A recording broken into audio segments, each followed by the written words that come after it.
Oke teman-teman, di video kali ini saya akan kembali men-share mengenai FR dari teman-teman yang sudah ujian SKB ya. Nah, di sini saya memiliki FR untuk guru IPS ya teman-teman. Kita langsung aja ya untuk tahu FR untuk guru IPS ini.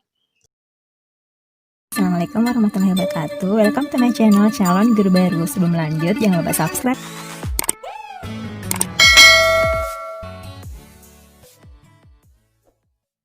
Oke, jadi teman kita di sini membagikan bahwa IPS banyak saya dapat materi sosiologi, interaksi sosial, lembaga sosial, globalisasi, dan modernisasi. Jawabannya butuh nalar saja. Jadi kalian tinggal pahami aja apa sih mengenai interaksi sosial ini, lembaga sosial, globalisasi, modernisasi, dan lain sebagainya. Karena katanya soalnya itu hanya semacam kasus dalam kehidupan sehari-hari. Nah, jadi di sini saya singgung sedikit aja tentang FR ini ya teman-teman. Untuk materi lengkapnya itu kalian bisa cari sendiri di Google ya. Nah, jadi di sini untuk interaksi sosial itu adalah suatu hubungan sosial yang dinamis berupa hubungan antara individu yang satu dengan individu yang lainnya, antara kelompok yang satu dengan kelompok lainnya, maupun antara kelompok dengan individu. Itu adalah interaksi sosial. Dan setiap manusia itu pasti selalu melakukan interaksi sosial ya teman-teman.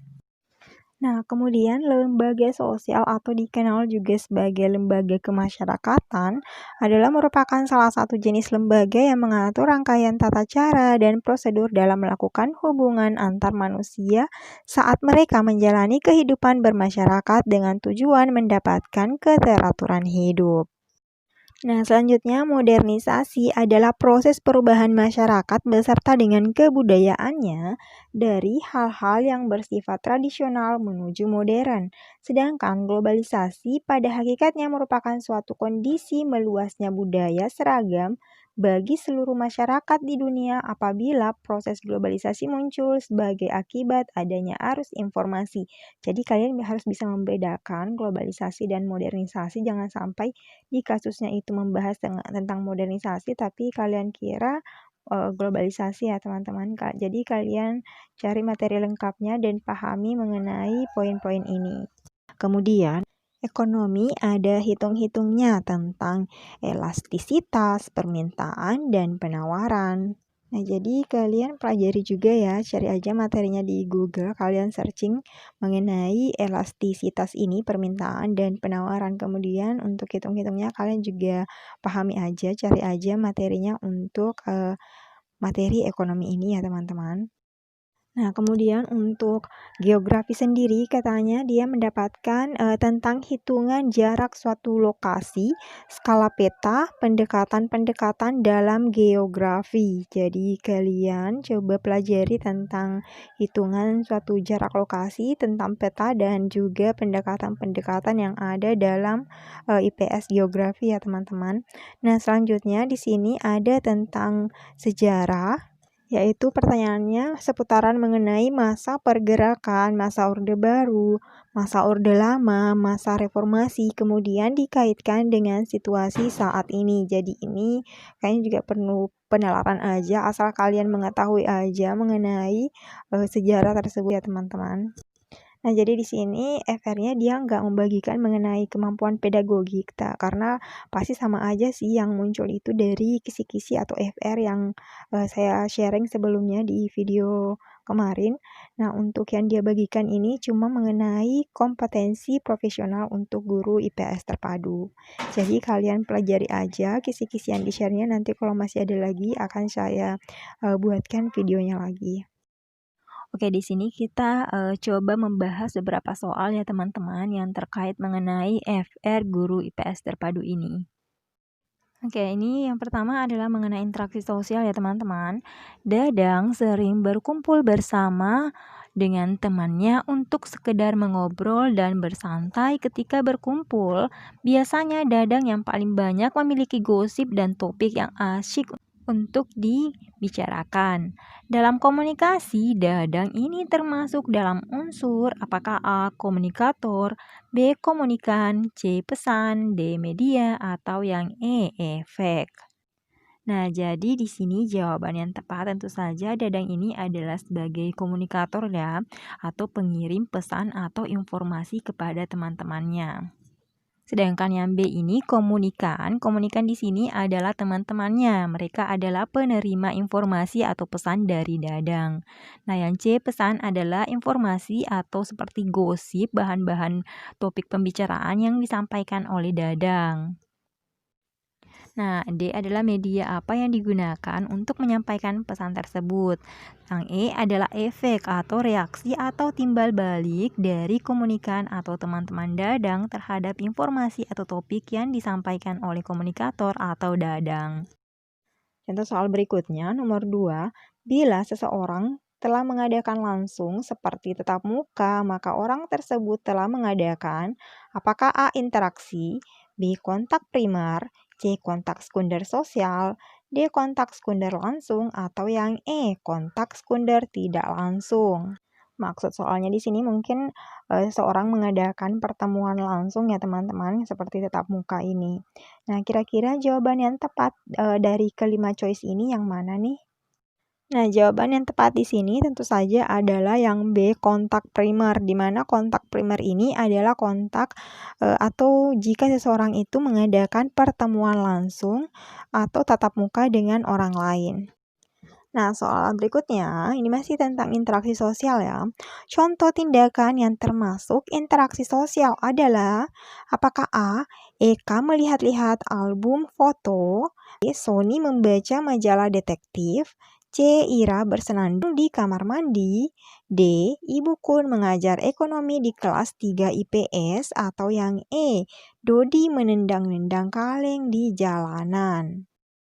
Nah, jadi dari kelima choice ini tentu saja sudah bisa terlihat ya teman-teman, yang termasuk dalam interaksi sosial itu adalah yang D, ibuku mengajar ekonomi di kelas 3 IPS. Nah, contoh ini kan adalah penyampaian informasi atau interaksi antara individu dengan kelompok.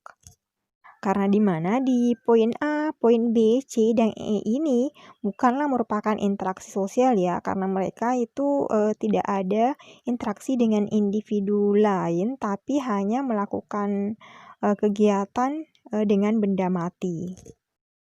Contoh soal berikutnya, beberapa gejala sosial. 1. Berusaha meningkatkan kesejahteraan rakyat. 2. Menjaga kemakmuran dan kesejahteraan. 3. Memiliki kitab undang-undang sebagai acuan. 4. Timbangan sebagai lambang keadilan masyarakat. Dari daftar tersebut, yang termasuk ciri lembaga hukum adalah, nah jadi soal ini sudah masuk masalah lembaga sosial ya teman-teman. Apakah A. 1 dan 2, B. 1 dan 3, C. 2 dan 3, D. 2 dan 4, atau yang E. 3 dan 4? Ya, jawaban yang tepat di sini adalah yang E ya, 3 dan 4. Yaitu memiliki kitab undang-undang sebagai acuan dan timbangan sebagai lambang keadilan masyarakat merupakan ciri lembaga hukum. Contoh soal berikutnya, lembaga pendidikan agama sangat penting membangun kepribadian individu yang berakhlak mulia. Fungsi lembaga tersebut bagi kelangsungan hidup masyarakat adalah apakah A. mendorong individu untuk bekerja, B. memberikan dasar moral bagi individu, C. mengajarkan batas-batas perilaku masyarakat, D. merupakan pedoman bermasyarakat, atau choice yang E. mengatur kehidupan bersama.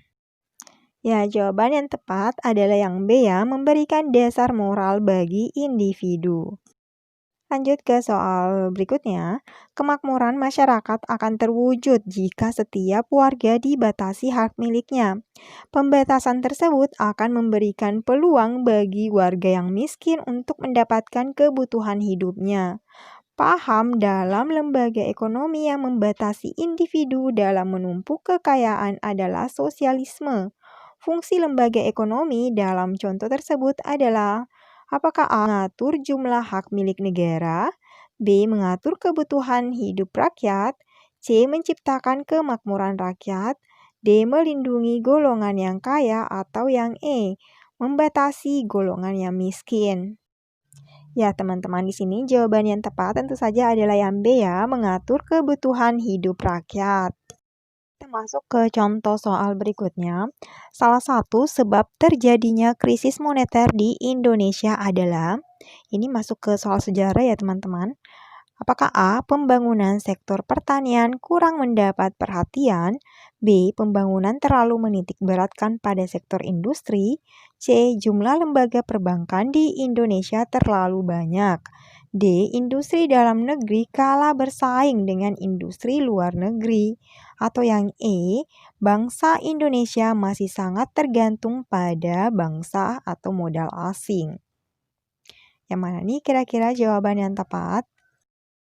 Ya, jawaban yang tepat di sini adalah yang E ya. Penyebab terjadinya krisis moneter itu salah satunya karena bangsa Indonesia masih sangat tergantung pada modal asing. Nah, jadi sejak bulan Juli 1997 itu bangsa Indonesia mulai terkena imbas krisis moneter yang melanda dunia.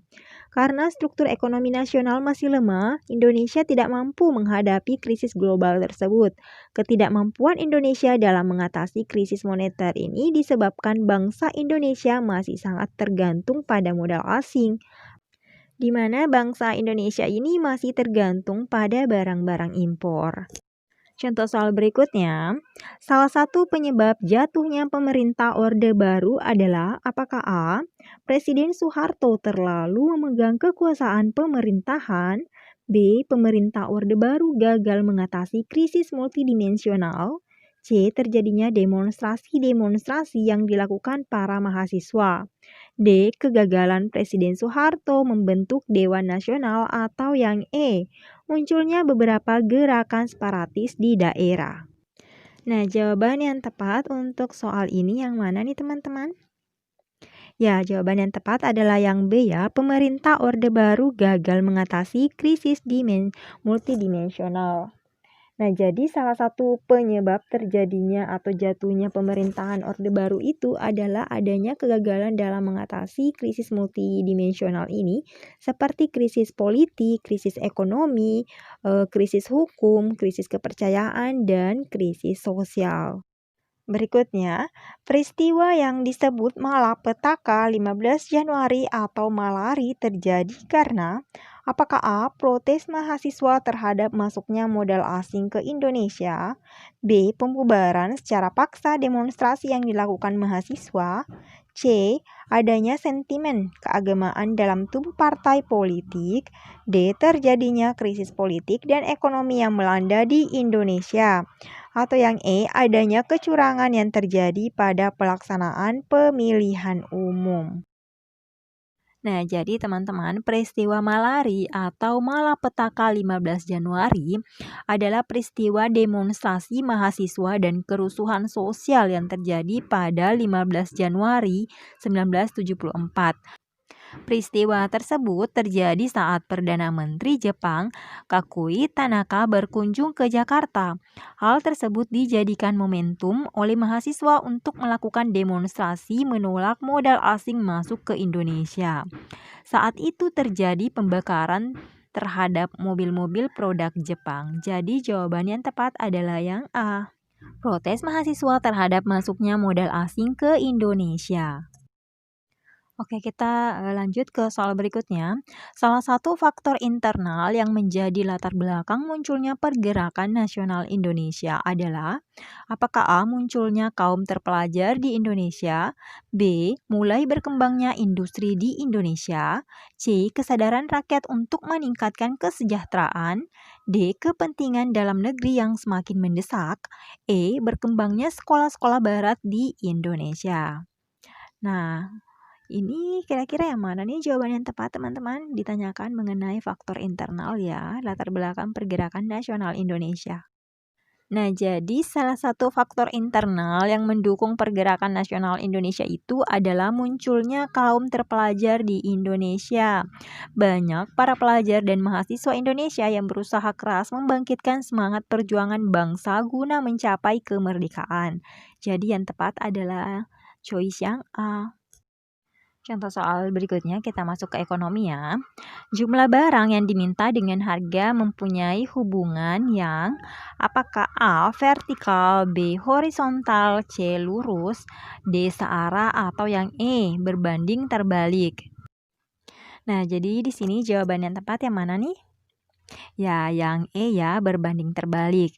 Jadi dalam kurva permintaan, jumlah barang yang diminta itu dan harga mempunyai hubungan tidak searah. Makin tinggi harga, jumlah yang diminta juga akan semakin sedikit. Selanjutnya, faktor dominan yang menyebabkan perubahan permintaan barang adalah apakah A. harga, B. harga barang lain, C. pendapatan, D. pajak, atau yang E. selera.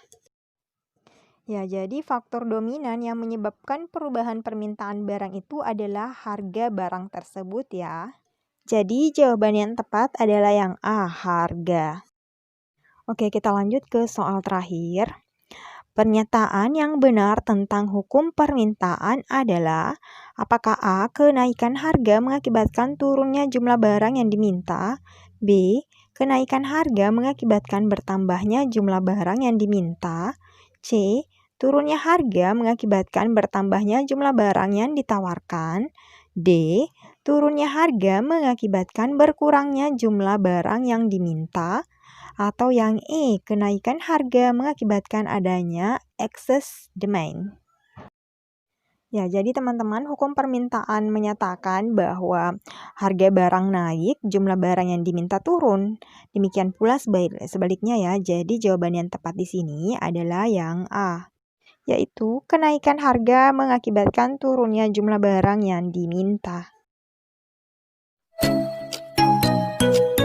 Oke, sekian video untuk hari ini. Thank you for watching. Jangan lupa subscribe, like, comment, and share. Assalamualaikum warahmatullahi wabarakatuh.